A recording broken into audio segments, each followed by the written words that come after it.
I would now like to invite Maneesh Mehta. Maneesh is chair of the Institute, the program that I run for him. He has worked for 19 years with the Big Four, that is Deloitte. He's currently the managing director of Black Box Institute, a company that he helped founded. He's had a wide range of responsibilities, including providing advisory services related to M&A strategy and commercial due diligence to private equity firms and strategic buyers. And Deloitte, he served many senior level management positions, including deputy managing partner of clients and markets, chief marketing officer, and deputy managing partner of global emerging strategic clients program.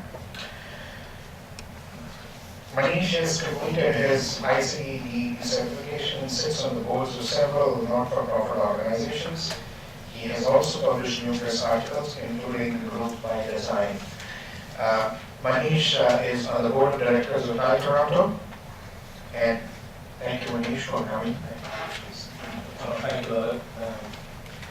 Thank you for persisting this long to bring my presentation. We heard from Adrian and Chris a couple of times around the importance of growth, and what I want to share with you this evening is some thoughts on growth, the importance of growth, the design, how you can design growth, some of the lessons I've learned in part of my work historically, and then embedded within that design of growth is strategy.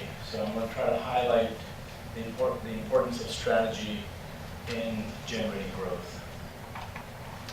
So I'm going to go very quickly through some findings that I have uncovered around what we know about growth, what are some of the characteristics of entrepreneurs, some overview around growth markets, particularly in Ontario and Canada, and some of the success factors of growth, including the importance of strategic planning. I'm hoping, based on what we've heard from Adrian and Chris today, that you'll recognize many of the similar elements, maybe slightly different terminology, but I think it's very complementary. So to begin with, what I want to say is that growth is not easy to achieve. These are sort of famous books. If you were to read all of these books and look at the companies that they talk about, which are top-tier companies, they take lessons from these companies. You'll see that the range of growth achieved by these best-in-class companies is about 10%. So it's hard to generate growth. But why is it important to try to strive for growth? Adrian said he's never heard of anybody who is as an entrepreneur or is in business not to grow. Everybody wants to grow, and why is it important particularly to grow? And it's important because you look at the black bars, the black bars represent the fastest 200 global growth companies compared to a database that we compiled of 2,000 global companies. You see the rewards of achieving growth are exponential, they're phenomenal rewards, and this, I'll show you in a minute, applies at all sizes and all sectors. So, we start the growth journey somewhere, and you've probably seen this. When I first started using this, I used to fool a few people, but anyways, we know what this company is. And I use it as a setup to try to ask you some questions about what we might know about growth. So how well do you know growth companies? And here's a little quiz. The revenue of an average company grows at about 3%. Yes, answer. We have a question at this table. Who was that company? Microsoft. Microsoft. I'm sorry. Oh. If you look at the bottom left-hand corner, you should recognize it. Anyways, I put that up because it just shows you these guys, and you can look at all the growth companies, Starbucks, Vodafone. In their growth period, they did all of the things that Adrian talked about. They did a lot of the things that Chris talked about, and hopefully I'm going to reinforce the same messages. So revenues of an average company grow at 3%. what do you think is the percentage growth achieved by high growth companies? I've given you a very quick snapshot of characteristics of high growth companies. 10, 88, 35. and the answer is 165%. This is based on a lot of work I did many years ago around the world. I think it's still valid. Number of employees in an average company grows at 2% per year. What is it for high growth companies? Somebody said 70 because you're guessing my answers. When companies stop growing, what is the percentage that rebound back? So Adrian gave you an idea around life cycle. So did Chris, continual reinvention. I'm going to say the similar things later on. 2%. Any other guesses? No, 65. And 65% rebound back. And what this illustrates is there are very few companies that actually grow monotonically. The vast majority of companies actually grow in spurts. They grow, they falter, and they grow again. And in order for them to do that, all the things that Adrian talked about in terms of the characteristics have to be in place. Otherwise, you go down. And what is the main factor that separates growth companies from the rest? And Adrian, Chris had this in his chart just about 5 or 7 minutes ago. What is it? Strong leadership. Strong leadership, translating strategy. And I'm going to talk about translating strategy into action, but the number one thing, this is wrong actually because I changed this. It's actually attracting top talent. Adrian mentioned this as well. I'm gaming this to bias this towards my talk. I'm going to talk about strategy. I'm not talking about attracting top talent. It's very important, but in order to attract top talent, you have to have a strategy. It's one of the actions. I'm going to talk about strategy a little bit later on. And then what is the most significant barrier to growth? Any ideas? D. It's actually leveraging technology. And again, just a few minutes ago, Chris said to you, one of the lessons he learned was under leveraging in infrastructure. And in my experience, one of the top areas where growth companies falter is they are skimpy in putting in the appropriate systems when they need to sustain growth. And it's true. It's true personally, and it's true in all the companies I've served in around the world. So let me just switch and talk a little bit about entrepreneurs. Here's, I think, all very famous names and the age at which they started their very famous companies. And you'll notice that they're relatively young. So we tend to have a very common media perception that in order to be successful in starting a very big company, an entrepreneur, you have to start young. But in fact, if you look at a survey of all entrepreneurs, this is US data, you actually find, in terms of age, this distribution, that very few entrepreneurs are actually under the age of 34. The vast majority of entrepreneurs, in fact, have done a lot of things that you see on the right-hand side, experience. They actually have a lot of experience before they actually start their companies. And again, if you go back to what Adrian said and what Chris said, you'll detect that what they're saying is you have to bring a lot of knowledge and experience to bear in order to be successful as an individual. And at the bottom here, you see the kind of education that they have. And again, a lot of young people in the audience, and this is a good chart to reinforce don't skip on education, even though on the previous page, there are a lot of famous people who did skip on their education. That is a very high reward, but a very high risk way of being successful. Some of the strategies that are adopted for successful growth companies: early adoption of technology, leader in niche home market. So you just heard Chris mention that. That was really a core point of his success.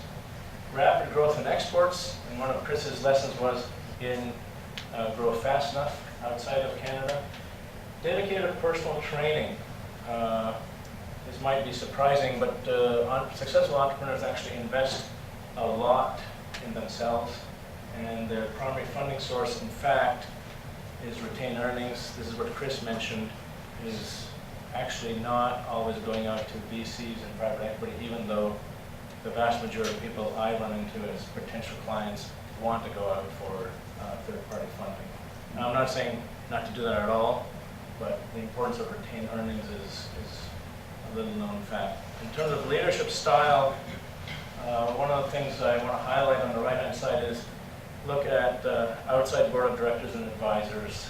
That doesn't come up very often, but if you look at the successful companies, including the famous ones I had on 2 pages ago, they all had top-notch advisors very early on in their growth. All of them, Michael Dell, the Google guys, you name it. All of them have really strong board of directors. That's not easy to do. It's a lot of work, but it's an ingredient for long-term success. And the other thing, again, below that is share the wealth. Don't get too greedy, because you will need to attract top talent. And as Adrian said, it's a team. You have to do it as a team. One more sort of perspective on entrepreneurs. All successful entrepreneurs have this duality. I'm not going to read this, go through it really quickly, but you have to, and I think Adrian highlighted this as well, you have to have the passion, but as Chris said, get the receivables. So look at the numbers. You have to have both of these. If you don't think you have this, get a partner who can complement you and do it together. All of the famous entrepreneurs that you know of actually had partners when they started. So let me switch now and talk a little bit about growth markets. This is a Canadian chart, and it in essence says that 40% of the companies generate 1% of the revenues, and you will do the math and say these are very small companies, and about 10% of the companies generate about 70% of the revenues, and then you'll also do the math there, and those are very big companies. And one of the things I want to highlight is the black part of this is 20%, there's about 45% of the companies that are mid-market that generate about 20% of the revenues. That is the heart of the Canadian marketplace. On the right-hand side, it says, what are the percentage of companies that are high growth? It shouldn't be a surprise that there are a lot of small, high-growth companies, but the sweet spot really is in the middle. 25% of the mid-market companies are actually high-growth companies. That's a substantial number. Well, look at the characteristics of the Canadian market by industry. You'll see that growth companies vary dramatically across industry sectors. High-tech, not a surprise to anybody. And if you go to the right-hand side, you have utilities. And again, Adrian mentioned the handcuffs, or I forget the term he used, but these are the cable companies. And one of the reasons they're not high growth is because they've handcuffed their customers. Whereas in high-tech, where you have a high degree of innovation, you have a lot of growth. But the main point is that you have growth. You can be a growth company in every sector. Another chart that sort of lays out the Canadian landscape, it says that you have different types of revenue growth by revenue size.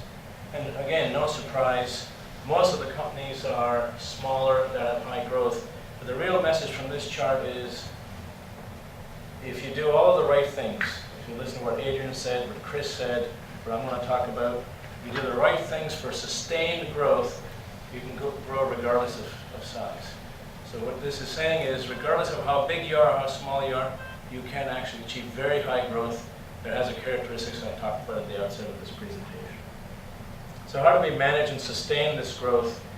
And I'm going to recap, I think, what you've heard already, just using slightly different terminology. And it starts, first of all, saying you have to have a commitment to growth. Adrian said passion, but it's amazing.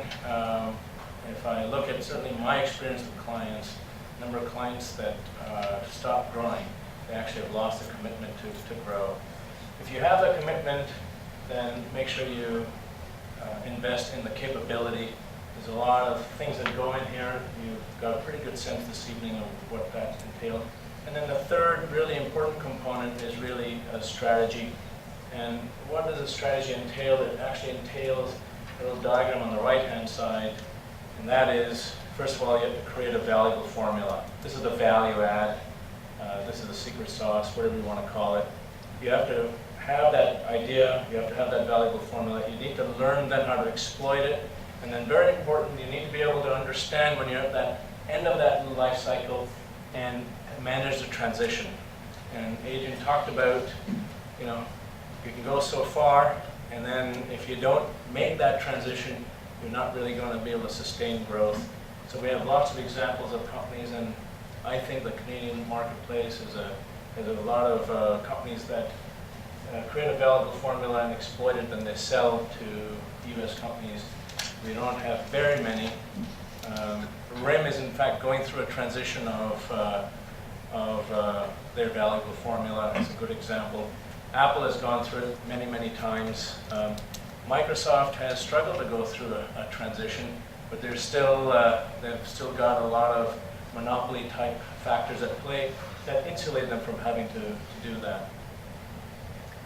So in creating the valuable formula and exploiting it, that's the essence of the strategy. I'm now going to switch and talk to you a little bit about how to create a strategy. And these are the elements that I use: vision, mission.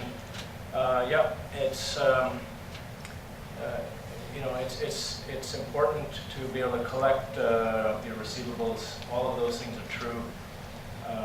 But my experience is that if you're not able to write down what is your vision and your mission, it's very hard to get people lined up in your organization, particularly if you're onboarding a lot of people to understand what that is, and it can drift on you. So vision, mission, get your goals, do a clear understanding of your competitive environment, come up with the strategic themes and opportunities, and that's really built on the core competencies. And the core competencies is another way of saying what's your unique value proposition. So I'm going to go through these fast. There are examples here of different companies' vision statement. I think you have this in your slide, but what is a vision? It's really a massively inspiring, overarching long-term goal. Here's some examples of companies that you know of that have a vision. They're relatively successful. We can have a little question mark on Avon, but it has been successful for a long period of time. One of the reasons and one of the things you'll find true is those companies that are long-term growth companies have very clear vision and they meet the criteria. Same thing with the mission. What's the purpose of the company? What's your basis of competition and competitive advantage? Here's examples of successful companies and their mission statement. And my message to you is, even if you're small and starting up, you may think you know where you want to go. Try to write it down. It's not easy. If you can write it down clearly and be able to explain it to either prospective employees or your investors, I think those are some of the building blocks to sustaining growth. There's some more sample visions. I won't take a lot of time on this. And then you need to operationalize the mission statement, provide guidance on how the company can fulfill its mission and vision. And that leads us to strategy. And you've seen a couple of definitions of strategy. I think this is similar. What is a strategy? It is what you do and why you do it. And it's guided by a strategy. And one of the things that I want to highlight here is that strategy is actually about making choices. It's about often trying to decide as much about what you're not going to do as it is what you're going to do. And it's very hard. It's actually harder to try to decide what you're not going to do than sometimes it is to decide what you are going to do. Here are some strategic objectives of, again, companies that we're familiar with. You'll find, again, those companies that are successful have very clearly understandable strategic objectives. Here's a chart that has a clear trade-offs. Strategy is about actually making trade-offs. And on the right-hand side, which I find more valuable, some examples of what strategy is not. And in the next slide, I'm going to give you examples of what people think are strategic statements, but in fact are not. It's not about execution. It's not about execution. It's not about aspirations. It's not a vision. A vision is a vision, but a vision is not a strategy. If I flip forward, you see on the top here, strategy is vision. That's not a strategy. That's your vision. Or on the bottom right, strategy is action. You need to have these things, but don't confuse that with strategy. And particularly on the left, strategy is aspiration. If you want to be number one, number two, that will be the result of your strategy. That is not your strategy. For example. So, just some thoughts on how to set a strategy. These are the building blocks.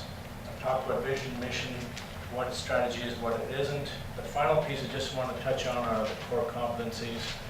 And you probably have heard of this expression by now from Prahlad and Hamel. What is a core competency? It's really those things that you do that are unique, that make a significant contribution to the benefits that the customer perceives of your end product or your end service.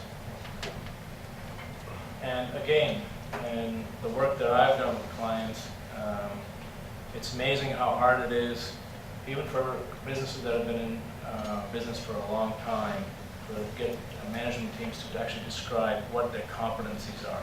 They can describe their products, they can describe their organization structure. It's very hard for them to actually describe what their competencies are. And if you can't describe your competency, you can't describe what your gap is in the competency, and therefore what your strategy should be to fill in that gap or not. You have, every organization has some competencies and they have some assets that they bring to bear, and these are going to feed into what your strategy should be. So even if you're doing a startup, try to describe what is going to be unique about what you do, whether it's a manufacturing process or a service. And these competencies get bundled together in different ways to come up with your core product or service. Again, should be thought through clearly. I think Adrian used the word clarity. These are tools to help you get clear in your mind about all of these elements in contributing to a strategy. And the building blocks that I've highlighted, I haven't talked about all of them, but the ones that I've highlighted are vision, mission, your strategic objectives, and your core competencies. They are, in fact, if you can nail this, you can get a very good strategy in place. And if you have a good strategy in place and a valuable formula, you're well on your way to starting your growth journey. Thank you. Any questions? You mentioned in many of the mid-sized companies you consulted, you've seen a lack or a loss of commitment. Can you just elaborate on that? By commitment, I guess what I mean is doing what it takes to actually grow, primarily around investing in their capability. Whether it's, a simple way to respond to Adrian is, I find particularly in Canada, people are penny wise, pound foolish. So if you say you need to invest in a new system and it's going to cost $100, they go, I don't want to spend $100, even though the return might be $1,000. They focus on spending the $100, I want to spend $10, rather than on the return to get $1,000. Managing growth, of course, is easier said than done.